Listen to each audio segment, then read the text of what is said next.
as I just mentioned, it's now time for the Soulful Psalms segment of Beacon of Truth. The Soulful Psalms, we take one of the Psalms from the Book of Sung Praises, from the wisdom literature of the Old Testament, the Jewish hymnal that we also use in our holy sacrifice of the Mass, the Psalms, of course, between the first and second reading or weekday after the first reading before the Gospel. And we connect that Psalm to your everyday lived experience. Well, today we're continuing our walk through Psalm 109, a very long Psalm written by David. This is in book 4 of the Psalms. Again, David is the only author that has Psalms in all 4 books. And this Psalm, again, is Psalm 109, which is 30.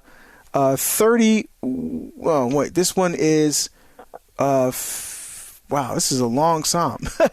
It's about, it says 31 verses long, but it reads longer than that. And this is what's called the imprecatory Psalm. So Psalms 58, 83, and this one, 109, are not actually prayed in the Liturgy of the Hours during the 4-week cycle, because of the nature of the Psalm. We read some of those verses already. I think we're past all those verses now as we move toward the end of the Psalm. So this Psalm, again, is Psalm 109. So it's Mizmor Kof Tet, and it says Lemenzeach le David Mizmor, for the choir master of David, a psalm. So again, David wrote this psalm, gave it to the choir master to put music to it. And so we're going to pick up here at verse 22. So David, again, typical David crying out to the Lord, "For I am poor and needy, and my heart is pierced within me." Right? We love that beautiful image of the Sacred Heart of Jesus, which is often a pierced heart or the sorrowful heart of the Blessed Mother, right? Our Lady of Guadalupe today. So we see images of the pierced heart of Mary. We see the swords piercing her soul, piercing her heart, so that the thoughts of many hearts, piercing her soul, so that the thoughts of many hearts may be laid there. Of course, that's with Simeon during the presentation in the temple. And so sometimes our hearts feel pierced. Like today, we're talking about youth and ministering to youth and young adults, our own children, whether they're school or whether they're adults and they're away from the church. Sometimes there's that pain in our hearts, and David is crying out, for help, because his sword, his heart is pierced within me. He's feeling the pain and the anguish, which is why he's crying out to the Lord, because he knows and has confidence that the Lord can help him through his trials and through his pains. And he goes on to describe his feeling more than just a pierced heart. "I fade like an evening shadow. I am shaken off like a locust."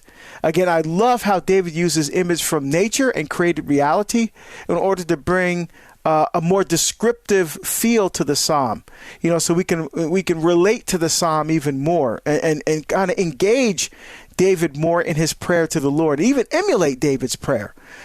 So the heart being pierced within, we all know what that feels like. We have a heartache, right? We talk about, that's what we call it, heartache, or a sadness. And we feel that in our heart. Interesting, for the different parts of the body, spoke to a different emotion for the Jewish people. So we talk heart is leb. The heart is a place where your desire for God lives inside of you. So David talking about his heart being pierced. So sometimes his desire for God also is suffering because of what he's going through and the anguish that he's going through. He said he fades like an evening shadow. When the sun is out, you can see your shadow, but when the sun goes down, you can't see your shadow anymore because it's dark. Right. And David's talking about like an evening shadow. He's fading like that evening. He's there and then he's gone. Right. I just love that image of how David is expressing how he's feeling. Shaken off like a locust, almost like he feels ignored. Like you have a locust. Well, we don't have so much locusts here, but, like a fly or a gnat or something like that lands on you, you shake it off. That's how David is feeling. And he goes on even in the next series of next verses of the psalm here to even continue to express it in a physical way. "My knees are weak from fasting." Wow. Look at that. David knows about the power of fasting. And I've said this before, this is something we often overlook and neglect and don't participate in nearly enough as we should as Catholics, the practice of fasting. All of us pray, but we don't do enough fasting. The powerful combination of prayer and fasting, because the whether you're fasting from food, as David is referring to here, his body is weak, his knees are weak because he's fasting. That's how his desire and his longing is so intense that he's feeling it physically from the fasting. And when we fast, whether it's fasting from food or fasting from something that we enjoy, maybe your favorite television show or some other activity that you enjoy, fasting from that to add to your prayer, I think amplifies and magnifies the power of that intention. And so that hunger that you feel, or that longing or that desire that you feel when you're fasting, is a physical reminder that what you're really hungering, thirsting, and desiring is a deep, intimate relationship with Jesus Christ, right? And that's what David is reminding us of.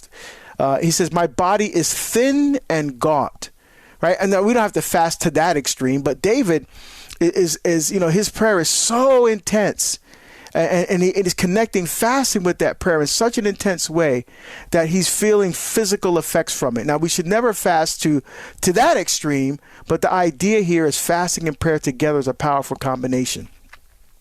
And David says, I've become an object of scorn. When they see me, they shake their heads. Why? They feel sorry for him, because David is relying on the help of the Lord. Right? Remember, our help is in the name of the Lord who made heaven and earth, right? In another psalm. So David is relying on the Lord, and because he's going through some physical manifestation that they're mocking him. You shouldn't be relying on the Lord, you should be relying on the things of the world. But no, David's confidence, as our confidence, should always be in the Lord, especially through the intercession of the Blessed Virgin Mary. For more on the Psalms with Deacon Harold Burke-Sivers, check out Beacon of Truth weekdays at 4 p.m. Eastern on EWTN Radio and streaming everywhere you listen to podcasts.